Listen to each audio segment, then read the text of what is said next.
Story of ദാൽഡ 13 എന്ന് പറയുന്നതിൻ്റെ ബാക്കിയാണ് പഠിക്കാൻ പോണത്.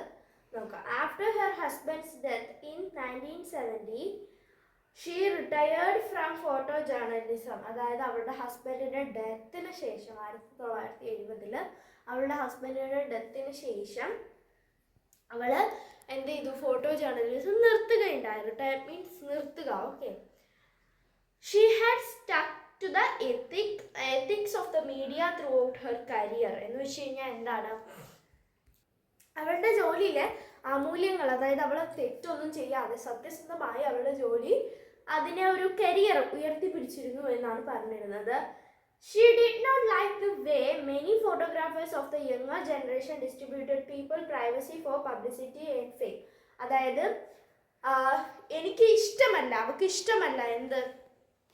ഈ ചില ഫോട്ടോഗ്രാഫേഴ്സ് ഈ യങ്ങർ ജനറേഷനിൽ ഇനി വരുന്ന അതായത് യങ്ങർ ജനറേഷനിൽ വരുന്ന ഫോട്ടോഗ്രാഫേഴ്സ് മറ്റാർക്കും പ്രൈവസി നൽകാതെ, ആളുകൾക്ക് പ്രൈവസി നൽകാതെ, അപ്പോൾ അവർക്ക് ഒരുപാട് പേഴ്സണൽ ഇഷ്യൂസ് ഒക്കെ കാണുമല്ലോ, അതൊന്നും നൽകാതെ അവർക്ക് ഏറ്റവും കൂടുതൽ വിഷമം ഉണ്ടാക്കുന്ന രീതിയിൽ പബ്ലിക്കിൽ ഫോട്ടോസ് എടുത്ത് വീഡിയോസ് എല്ലാം എടുത്ത് പബ്ലിഷ് ചെയ്യാം. അത് ഫെയിം മീൻസ് പ്രശസ്തിക്ക് അല്ലെങ്കിൽ റീച്ച് എന്നൊക്കെയാണ് അർത്ഥം. Homai Vyarawalla achieved a number of distinction as a news photographer. Distinctions means ഒരുപാട് അവാർഡുകൾ അല്ലെങ്കിൽ ഒരുപാട് എന്താ പറയുക പുരസ്കാരങ്ങളൊക്കെ അവൾ നേടിയിരുന്നു. എന്തിനാ? ന്യൂസ് ഫോട്ടോഗ്രാഫർ എന്ന പേരിൽ. In 1998 she was honoured with the Camille Davy Jane Award for Outstanding Woman Media Person in 2000. Okay, media person അതായത് എന്താണ്? ഓക്കെ, അപ്പം എന്താണ്? നമ്മൾ 1998 കെമേലി ഡേവി ജെയിൻ എന്ന് പറയുന്ന ഒരു വുമൺ മീഡിയ പേഴ്സൺ എന്നുള്ള ഒരു പേരിൽ ഒരു അവാർഡ് കിട്ടിയിട്ടുണ്ടായിരുന്നു. In 2010 the information and broadcasting ministry honoured her with the life time achievement award. 2010 അവർക്ക് എന്ത് ചെയ്തു? ലൈഫ് ടൈം അച്ചീവ്മെൻറ്റ് അവാർഡ് എന്ന് പറഞ്ഞ് ഇൻഫോർമേഷൻ ആൻഡ് ബ്രോഡ്കാസ്റ്റ് മിനിസ്ട്രി അവളെ ഹോണർ ചെയ്തു.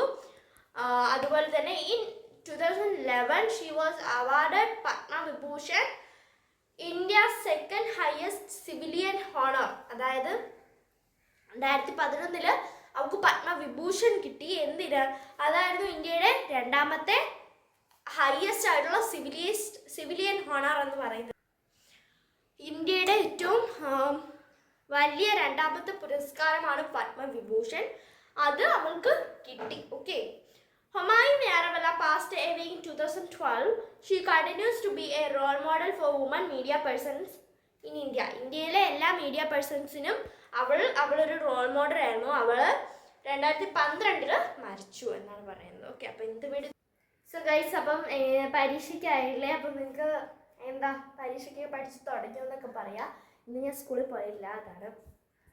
അപ്പം ഇന്നത്തെ വീഡിയോ ഇത്രയുള്ളൂ. ഇഷ്ടപ്പെടുക, ഇഷ്ടമാണ് സബ്സ്ക്രൈബ് ചെയ്യാൻ, ലൈക്ക് ചെയ്യാൻ, സപ്പോർട്ട് ചെയ്തിട്ടുള്ളൂ. ബൈ.